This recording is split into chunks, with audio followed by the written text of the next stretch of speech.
మహాభారతంలో లేని విషయం మరెక్కడా లేదట.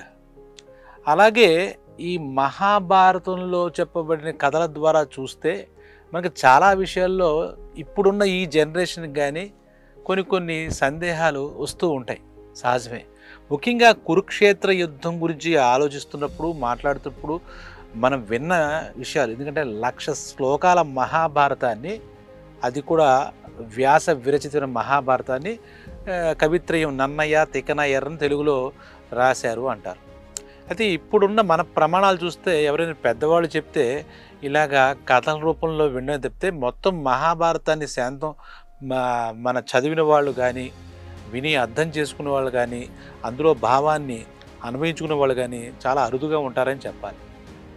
అందులో ఈ చెప్పడంలో వాటిల్లో కొంత మార్పు ఉన్నప్పుడు మనకి దాంట్లో ఉన్నటువంటి భావతాత్పర్యాలు కూడా వేరువేరుగా అర్థమవుతుంది. ఇదంతా ఎందుకు చెప్తున్నానంటే, ఇప్పుడు మహాభారతంలో ఉన్నటువంటి ఘటన మీరు ఎలా చెప్పారు, ఇది కల్పితమా, ఇది ఏమిటి అని సందేహాలు కూడా ఉంటాయి. కావాలని మీరు ఇలా చెప్పారా, ఇందులో కొన్ని ధర్మాలు మనకి ప్రస్తుత పరిస్థితుల్లో అధర్మంగాను, అలాగే దాని సత్యాలు అసత్యాలుగాను, నైతిక విషయాలు అనైతిక విషయాలకు కూడా మనకు ఒకసారి అలా ఎందుకు జరిగింది అనిపిస్తుంటుంది. దానికి పండితుల వివరణ ఒకలా ఉంటుంది, పామరులు వాళ్ళు ఇచ్చుకున్నటువంటి అర్థతాత్పర్యం వేరుగా ఉంటుందన్నమాట. ఏది ఏమైనా మహాభారతం ఒక అద్భుతమైన గ్రంథం. మన భారతదేశంలో భారతీయులందరూ కూడా ఆచరించదగ్గ గ్రంథం. ఎందుకంటే అందులో సాక్షాత్ పరమాత్ముడైనటువంటి శ్రీకృష్ణ భగవానుడు ప్రత్యక్షంగా అందులో పాల్గొన్నాడు. అలాగే విష్ణుమూర్తి స్వరూపమైన వ్యాస భగవానుడే అక్కడ ఉండి ప్రత్యక్షంగా మహాభారతంలో ఉండి దాన్ని రచించాడు. అయితే ఈ కృష్ణుడు కురుక్షేత్ర సమయంలో ఆయన ముఖం నుండి భగవద్గీత ఉద్భవించింది. అర్జునుడికి చెప్తున్నట్టుగా మన మానవాళికి అందరికీ అన్ని యుగాల వాళ్ళకి ఉపయోగపడేట్టుగా భగవద్గీత ఒకటి మనకు బోధించేశాడు. సో మహాభారతాన్ని మించింది ఏమీ లేదు. అందులో ఉన్నటువంటి ముఖం ద్వారా వచ్చినటువంటి భగవద్గీత, భగవంతుడు ప్రవచించిన గీతే భగవద్గీత కాబట్టి అందులో ఎటువంటి సందేహాలు లేవు. సరే, అందులో చెప్పుకునే కథలు నాబోటి వాళ్ళు చెప్పడంలో కొంచెం ఎవరికైనా సందేహాలు రుచి ఉండొచ్చు. కానీ ఇప్పుడు కురుక్షేత్రంలో జరిగిన ఒక ముఖ్యమైనటువంటి ఘటన, ఒక శ్రీకృష్ణ మాయ అనుకోవచ్చు, శ్రీకృష్ణుడు లీల అనుకోవచ్చు. శ్రీకృష్ణుడు పాండవ పక్షపాతి అనే కన్నా ధర్మం వైపు ఉంటాడు, ధర్మానికి పక్షపాతి అని చెప్పుకోవచ్చు. ఇక్కడ కురుక్షేత్రంలో కౌరవులేమో అధర్మానికి ప్రతీకలైతే పాండవులు ధర్మానికి ప్రతీకలుగా నిలుస్తారు. వీళ్ళ మధ్య అనుసంధానకర్త అనుకోవచ్చు, లేదా ధర్మాన్ని గెలిపించడం కోసం వచ్చిన అవతార పురుషుడు శ్రీకృష్ణ భగవానుడు అవ్వవచ్చు. ఆయన అనునిత్యం శ్రీకృష్ణుల వైపు ఉంటూ వాళ్ళ గెలుపు కోసం సంపూర్ణంగా ఆయన మద్దతు ఇవ్వడమే కాదు, సంపూర్ణంగా వ్యూహరచనలు చేశాడు. పాండవులు 5గురిని, వాళ్ళు పరాక్రమవంతులే, వాళ్ళని దగ్గరుండి నడిపించాడని చెప్పుకోవచ్చు. ఇక్కడ విషయానికి వస్తే కురుక్షేత్ర యుద్ధం మొదలైంది. మొట్టమొదటిగా భీష్మ పితామహుడు ఆయన సర్వ సైన్యాధ్యక్షుడు అయ్యాడు. ఆయన శిఖండి ప్రవేశంతో అస్త్ర సన్యాసం చేసి ఆయనగా అయిపోయింది ఆయన టైము. ఆయన అస్త్ర సన్యాసం చేసి పక్కకి వెళ్ళిపోయాడు. ఒక రకంగా ఏంటంటే అంపశయ్య మీదకి వెళ్ళిపోయాడని చెప్పాలి. ఆ తర్వాత కౌరవ సైన్యాలకి సర్వ సైన్యాధ్యక్షుడుగా వాళ్ళందరికీ, కౌరవ పాండవులందరికీ విద్య నేర్పిన, అస్త్రశస్త్ర విద్యలు తెలిసిన మహావీరుడు యోధుడు ద్రోణాచార్యుడిని సర్వ సైన్యాధ్యక్షుడిగా ఆయన నిలిపించారు. ఈ ద్రోణాచార్యుడు అంటే కౌరవులకి పాండవులకే అన్ని విద్యలు బోధించిన ఆచార్యుడు. ఆయన ముందు ఎవరైనా నిలబడడం కష్టమే. ఆయన సర్వసైన్యాధ్యక్షుడు అయిన తర్వాత ఆయన కౌరవుల పక్షాన ఉన్నాడు. ఎందుకంటే దుర్యోధనుడు అప్పుడు ఇది కాబట్టి, కౌరవ చక్రవర్తి కాబట్టి వాళ్ళ వైపు పనిచేయాలి. ధర్మం తెలిసినప్పటికీ తప్పని పరిస్థితుల్లో కౌరవ వైపే ఉంటాడు. కౌరవ సైన్యాధ్యక్షుడిగా నిలబడతాడు. ఆ యుద్ధ ధర్మాన్ని అనుసరించి పాండవ సైన్యాన్ని ఇంకా ఆయన చెలరేగిపోయాడు. పాండవ సైన్యం పైన ద్రోణాచార్యుడు కనుక అలా మొదలెడితే పాండవ సైన్యంలో చాలామంది ఆయన దెబ్బకు మొత్తం హతాశులైపోయారు, అంటే చనిపోయారు. పాండవులకి ఏం అర్థం కావట్లేదు, అసలే కౌరవ సైన్యం ఎక్కువ. దాంతో చూస్తే ఈ పాండవుల పైన ఎప్పుడైతే ద్రోణాచార్యుడు సర్వసైన్యాధ్యక్షుడయ్యి ఆయన అస్త్రశస్త్ర ప్రయోగంతో విజృంభించాడో, అసలు పాండవుల పరిస్థితి ఏమిటంటే వాళ్ళు ఒక సమయంలో గెలుస్తారా, వాళ్ళకి ఓటమి తప్పదా అనేటువంటి పరిస్థితి ఏర్పడిపోయింది. అక్కడ ఆయన దగ్గరటువంటి నేర్చుకున్నటువంటి పాండవులు అలా చూస్తూ ఉండిపోయారు. ఎలాగే ఈయన నిలువరించడం ద్రోణాచార్యుడిని ఆయనే పాఠం చెప్పారు, ఏం చెయ్యాలి ఈ పరిస్థితి ఇలా వచ్చింది. కానీ యుద్ధం, ఒక పక్క యుద్ధంలో ఇంకా శత్రువు మంచివాడైనా ఎలాంటి వాడైనా యుద్ధ ధర్మాలు ఉంటాయి. ఆ యుద్ధ ప్రకారం ముందుకు వెళ్ళాలి. ఈ ద్రోణాచార్యుడి యొక్క శక్తి ముందు పాండవ సైన్యం కానీ ఈ పాండవులు కానీ ఏం చేయాలో తెలియని పరిస్థితుల్లో పాండవులు ఆయన చేతిలో నెమ్మదిగా ఇంకా వాళ్ళ సంఖ్య తగ్గిపోతోంది. ద్రోణాచార్యుడి యొక్క ఆ వీరత్వం ముందు పాండవ సైన్యం తేలిపోదని చెప్పాలి. అది చూసేసరికి పాండవులకి కించిత్ భయం కలిగింది. ఎందుకంటే ఈ ద్రోణాచార్యుడే కనుక సర్వ సైన్యాధ్యక్షుడుగా ఉండి ఆ యుద్ధం చేస్తే ఇంకా మనకి గెలవడం కష్టం అనే ఒక ఊహ కలిగింది. అప్పుడు శ్రీకృష్ణుడు కూడా అక్కడే ఉన్నట్టు శ్రీకృష్ణుడు ఆ ద్రోణాచార్యుడు ఆ విజృంభణ ఎలాంటిది, వీర విజృంభణ. ఎందుకంటే సకల శాస్త్రాలు చదివినవాడు, అస్త్రశస్త్ర విన్యాసాలతో అసలు ఆయన్ని మెప్పించే వీరుడు లేడని చెప్పాలన్నమాట. ఆయన బోధల వల్లే అర్జునుడు కూడా అంత సవ్యసాచి అయ్యాడు. అటువంటి ద్రోణాచార్యుడి యొక్క శక్తి ముందు ఏం జరగాలన్నప్పుడు శ్రీకృష్ణుడు పాండవుల దగ్గరికి వచ్చి, వాళ్ళు ఏంటి ద్రోణాచార్యుడు ఇలా చెలరేగిపోతుండడం, మన ఇలాగా ఉంటే మన పరిస్థితి ఇంతే, మన తోక ముడవాల్సిందే, గెలుపు ఆ పక్షానికి అవుతుంది, ఓటమి మన పక్షం అవుతుంది చెప్పి మాట్లాడుకున్నప్పుడు శ్రీకృష్ణ భగవాన్ ముందు నుంచి ఇందాక చెప్పుకున్నాం కదా, ఆయన పాండవ పక్షపాతి అనే కన్నా ధర్మాన్ని వైపు ఉంటాడు కాబట్టి కాదు ద్రోణాచార్యుని కూడా మనం నిలువరించాలి, దానికి మనం ఒక వ్యూహం పన్నాలి. ఈ విషయంలో ద్రోణాచార్యుని కనుక ఆపకపోతే మన పరిస్థితి గోవిందా అని చెప్పిన తరువాత ఇక్కడ ఏమైంది అంటే ద్రోణాచార్యుడికి ఒక్కగానొక్క కొడుకు అశ్వత్థామ. ఆ అశ్వత్థామ అంటే ద్రోణాచార్యుడికి పంచప్రాణాలు. ద్రోణాచార్యుడికి పంచప్రాణాలు ఎవరైనా ఉన్నారంటే అశ్వత్థామ. ఆ పుత్రుడు అంటే ఇంకా ప్రాణం పెట్టేస్తాడనమాట. ఈ అశ్వత్థామ విషయంలో మనం ఒక చిన్న విషయం చెప్దాం అని చెప్పేసి ఆ శ్రీకృష్ణుడు ఒక వ్యూహం, ఒక పథకం అనుకోవచ్చు. ఆ పథకం వచ్చి ఆ భీముడి దగ్గరికి వచ్చి, భీమసేనుడి దగ్గరికి వచ్చి, మన సైన్యంలో అశ్వత్థామ అనే పేరు గల ఒక ఏనుగు ఉంది కదా, ఆ ఏనుగుని నువ్వు చంపే అని చెప్పాడు. చంపే అంటే కృష్ణ భగవానుడు ఏదో పథకం రచించాడు కదా అని చెప్పేసి సరే అన్నాడు. అన్న తర్వాత ఈ అశ్వత్థామ చనిపోయాడు అనే విషయాన్ని ద్రోణాచార్యుడికి వినపడేటట్టుగా మనం చెయ్యాలి ఇక్కడ.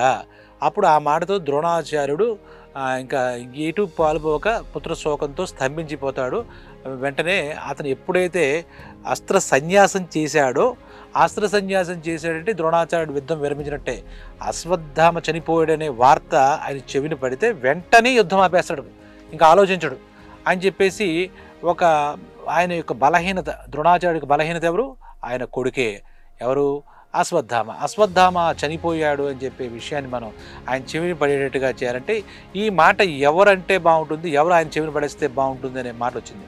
అప్పుడు కృష్ణ భగవానుడు ఏమంటాడంటే ద్రోణాచార్యుడి గారి చెవిని ఎవరు ఏ మాట వేసినా ఆయన నమ్మడు, ఎందుకంటే మనమంతా ఏదో కావాలని చెప్పినట్టుగా అనుకుంటాడు. ఇక్కడ ధర్మానికి ప్రతీకైనటువంటి సత్యం తప్పితే అసత్యం ఎప్పుడూ పలకని మన ధర్మరాజు అంటే యుధిష్ఠిరుడు కనుక ఆ మాట అంటే దాంతో ద్రోణాచార్యుడికి నమ్మక తప్పదు. వెంటనే ఇంకా ఒక్కసారిగా ఇదైపోతాడు, స్థానం అయిపోతాడు. అదే అదునుగా చేసుకుని మనం ముందుకు వెళ్ళిపోవాలి. ఎలాగలాగ ద్రోణాచార్యుడిని కనుక ఈ యుద్ధంలోంచి పక్కకి తప్పించకపోతే మన పరిస్థితి మనం ఓటమిని ఒప్పుకోవాల్సి వస్తుందని చెప్పి కృష్ణుడు చెప్పాడు. ధర్మరాజుని పిలిచి యుధిష్ఠిరా, ఇప్పుడు చూసావు కదా, నువ్వు చూస్తుంటే ద్రోణాచార్యుడు మన పాండవ సైన్యంపై విరుచుకుపడిన విధానం చూస్తుంటే ఎక్కడైనా ఆయన ఆపగలమని అనిపిస్తోందా? ఆయన ఎలా ఆపుతాం, ఆయనతో ఎలా యుద్ధం చేసి గెలుస్తాం? కాబట్టి నువ్వు మేము అందరం చెప్పిన మాట ఒకటి చెప్పాలి, అశ్వత్థామ చనిపోయాడనే విషయం చెప్పాలి అంటాడు. చాలా తప్పిది, నేను ఎప్పుడు కూడా అసత్యం ఎరుగును కృష్ణ, నాకు ఇలాంటి సందిగ్ధ పరిస్థితి అప్పచెప్పావేంటి? నేను ఎప్పుడు నా నోటితో నేను అసత్యాన్ని నేను పలికి ఎరుగను, కాబట్టి నేను ఈ పని చేయలేని చెప్పి ధర్మరాజు చెప్తాడు. అప్పుడు నువ్వు అలా అంటావని మాకు తెలుసు ధర్మరాజా, నీకు ఇక్కడ అశ్వత్థామ అని ఏనుగు ఇక్కడ భీమసేనుడు చేతిలో చనిపోయింది, అది కాబట్టి నువ్వు అశ్వత్థామ చనిపోయాడు అనే విషయాన్ని చెప్పిన తర్వాత కుంజరహ అంటే ఏనుగు చచ్చిపోయింది, అశ్వత్థామ అనే పేరు గల ఒక ఏనుగు ఈ యుద్ధంలో మరణించింది, కాబట్టి నువ్వు చెప్పేది అసత్యం అవ్వదు అంటాడు.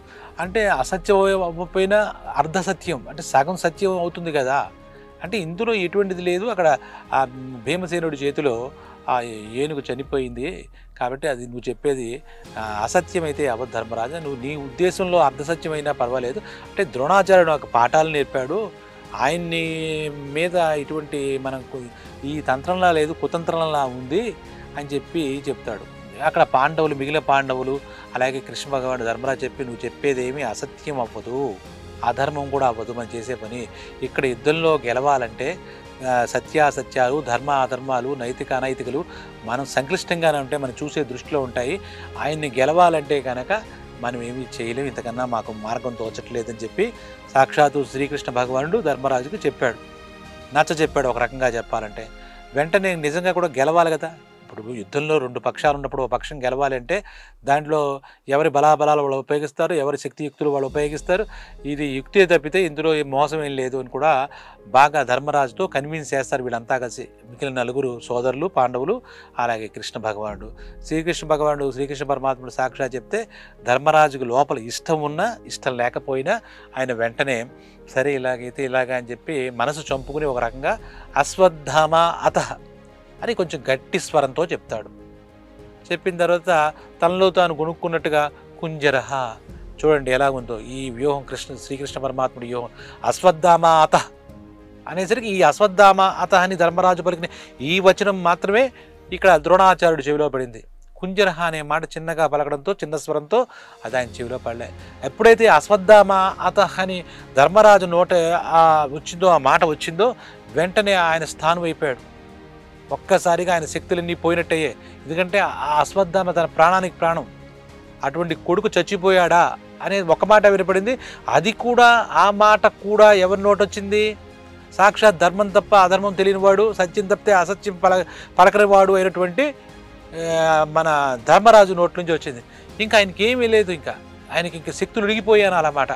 ఒక్కసారిగా ఆయన ఎటూ కాకుండా అయిపోయి నా కొడుకు అశ్వత్థామ చనిపోయాడా అనే విషయాన్ని ఆయన జీర్ణించుకోలేక, డైజెస్ట్ చేసుకోలేక వెంటనే ఆయన యొక్క అస్త్రాలన్నీ కిందకు వదిలేసి ఒక రకంగా అంటే వదిలేసేసి కింద అక్కడక్కడే కూర్చుని అలాగ ముక్కు మూసుకుని ఇంకంటే ప్రాణత్యాగానికి కూడా సిద్ధమైపోయాడు అన్నమాట. అలా మౌనముద్రలో దేహత్యాగం చేద్దాం, సజీవ సమాధిగా వెళ్ళిపోదాం అనుకున్నాడు. ఎవరుకున్నాడో ద్రోణాచార్యుడు ఒక్కసారిగా స్థానం అయిపోయాడు. ఇదే అదును చూసుకుని ఆయన నిరాయుధుడు అంటే ఆయుధం లేకుండా ఆయుధాలన్నీ వదిలేశాడు, అలా కూర్చుండిపోయాడు. ఆ మాట అక్కడ చంపేసింది ఒక రకంగా ద్రోణాచార్యుడిని. కొడుకు చచ్చిపోయిన వార్తతో ఆయన ఒక రకంగా ఆయన జీవం ఆగిపోయింది ఆయనలో. వెంటనే ఏం చేశాడంటే దృష్టద్యుమ్నుడు అంటే ఎవరు? ద్రుపద మహారాజు కొడుకు, మళ్ళా ద్రౌపది యొక్క సోదరుడు. ఆ దృష్టద్యుమ్నుడికి ఏంటంటే అంతకు పూర్వం ఫ్లాష్ బ్యాక్లో ద్రుపదుడిని ద్రోణాచార్యుడు అవమానించాడు అనే ఎప్పటి కక్ష, నా తండ్రిని ద్రోణాచార్యుడు అవమానించాడు, ఇదే నాకు సరైన సమయం, నా కక్ష తిరుగు. యుద్ధంలో దృష్టద్యుమ్నుడు వచ్చి ద్రౌపది సోదరుడు కదా, పాండవుల వైపే యుద్ధం చేస్తుంటాడు, ఇదే సరైన సమయం అని చెప్పి ఆ నియమాలు ఎవడు వదిలేయమన్నాడండి ఆయుధాలు అన్నట్టుగా అది ధర్మాధర్మంగా వెళ్ళి ఒక కత్తి తీసుకుని ఆ దృష్టద్యుమ్నుడు ద్రోణాచార్యుడు యొక్క తల నరికేశాడు. అలా నరికేశాడు. దాంతో ఆయన యొక్క ఇది పూర్తయిపోయింది అనమాట. సర్వ సైన్యాధ్యక్షుడు అయిన ఆయన భీష్ముడు ఎలా అయితే సెకండ్ అడ్డుపడడంతో అంతని మహావీరుడు అంపశయ్యకి ఎలా అయిపోయాడో ఈయన కూడా యుద్ధంలో వీరమరణం చెందాడని చెప్పాలన్నమాట.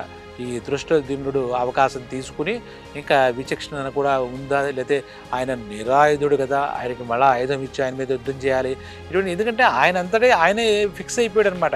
ఈ ద్రోణాచార్యుడు అశ్వత్థామ లేని జీవితం నా జీవితం వేరు అని చెప్పేసేసి ఆయన ఫిక్స్ అయిపోయి అక్కడ ఆ రకంగా ద్రోణాచార్యుడి యొక్క పాత్ర కురుక్షేత్రంలో పూర్తయిపోయింది. లేదంటే ఇలా జరగకపోతే కురుక్షేత్రంలో అటు శిఖండి ద్వారా భీష్ముడు పక్కకు వెళ్ళకపోతే ఈ అశ్వత్థామ అతః అనే ఇది మనకు ఒక రకంగా అపశబ్దం, అబద్ధం ఒక మాట. నిజానికి ఆయన చనిపోలేదు, అశ్వత్థామ చనిపోలేదు, కానీ ధర్మరాజు చెప్పాడు కాబట్టి ధర్మరాజు చెప్పినటువంటి అర్ధసత్యం అని ఆయన భావించాడు. యాక్చువల్గా అసత్యమే అర్ధసత్యంగా భావించాడు. ఎందుకంటే అక్కడ ఒక ఏనుగుని చంపారు కదా, అశ్వత్థామ అనే పేరు గల ఒక ఏనుగు చచ్చింది కదా, కాబట్టి అశ్వత్థామ అతః కుంజరహ అని ధర్మరాజు చెప్పడంతో ఈ ద్రోణాచార్యుడి యొక్క ఆయన పాత్ర కురుక్షేత్రంలో పూర్తయిందన్నమాట.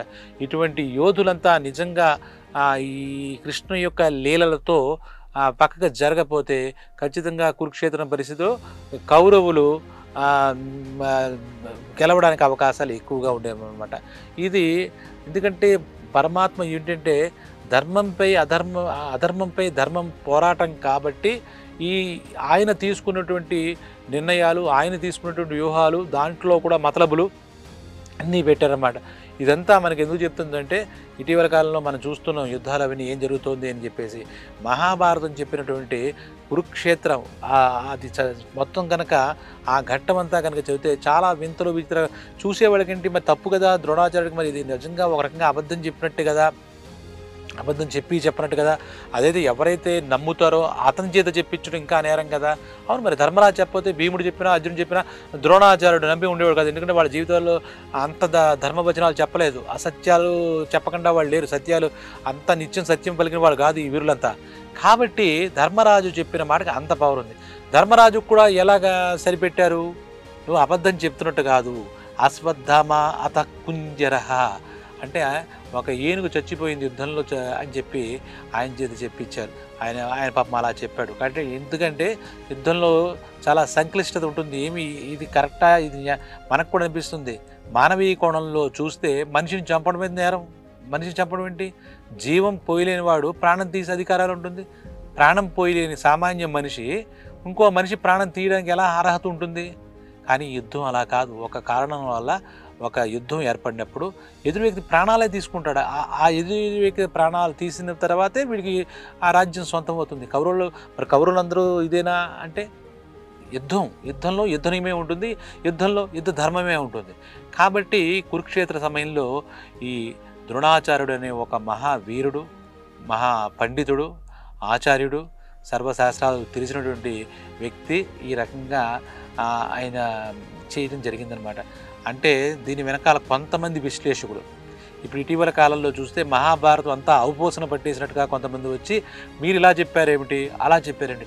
మనకున్న పరిధిలో మహాభారతంలో ఉన్నటువంటి కొన్ని ఘట్టాలు, ముఖ్యమైన ఘట్టాలు మనం ఇలాగా క్లుప్తంగా సరళంగా పండితులకు ఎలా తెలుస్తుంది, మామూలు సామాన్య జనానికి అర్థమయ్యే భాషలో మహాభారతాన్ని కొంచెం చెప్పాలనే ఒక సదుద్దేశంతో ఇది చెప్పడం తప్పితే దీన్ని ఏదో కుక్కుడప్ చేసి ఇది వక్రీకరించి చెప్పాలనే అవసరం మనకి లేదు. ఇక్కడ వాస్తవంగా చెప్పాలంటే మహాభారతం ఏదో రకంగా స్వీట్ కోటెడ్ అంటారు, అలాగే ఈ నెక్స్ట్ జనరేషన్కి మహాభారతంలో ఉన్నటువంటి కొన్ని ముఖ్యమైన పాత్రలు కానీ కొన్ని ముఖ్యమైన ఘట్టాలు కానీ తెలియజేయడమే మన ఉద్దేశం.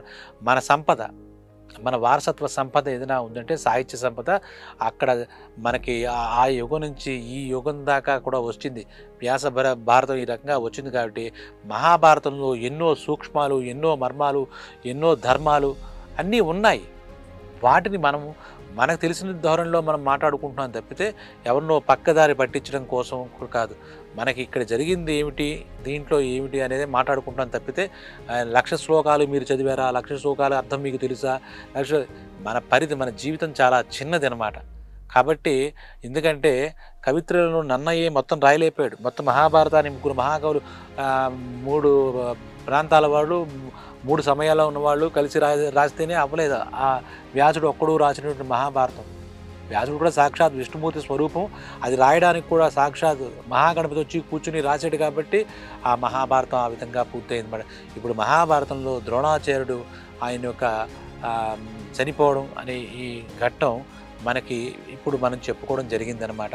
కాబట్టి ఇందులో ఇందాకనే అక్కడ ధర్మాధర్మాలు, సత్యాసత్యాలు అప్పటి పరిస్థితులు బట్టి, యుద్ధ ధర్మాలు బట్టి, యుద్ధ నియమాలు బట్టి అవి మనం ఆలోచించదగ్గవే. కానీ మనం ఇప్పుడు తీసుకుని ఇది ఇలా ఉంది ఏమిటి, అది అలా ఉంది ఏంటి అని ఎందుకంటే మనం రాసిన మహాత్ములు కానీ మహర్షులు కానీ ఈ పురాణాలు కానీ మనం తప్పుపట్టే అవకాశం లేదన్నమాట.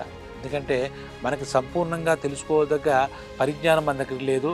అలాగే దేవభాష అనేటువంటి సంస్కృత భాషలో వ్యాసుడు విరచిస్తే ఆ సంస్కృత భాష కూడా మన దౌర్భాగ్యం భారతదేశంలో 100% పక్కన పెట్టేసాం. ఎక్కడో కొంతమంది మహాత్ములు పుణ్యాత్ములు వేళ మీద లెక్క పెట్టేవాళ్ళు సంస్కృతాన్ని చదివి ఆకలింపు చేసుకుని అర్థం చేసుకుంటారు.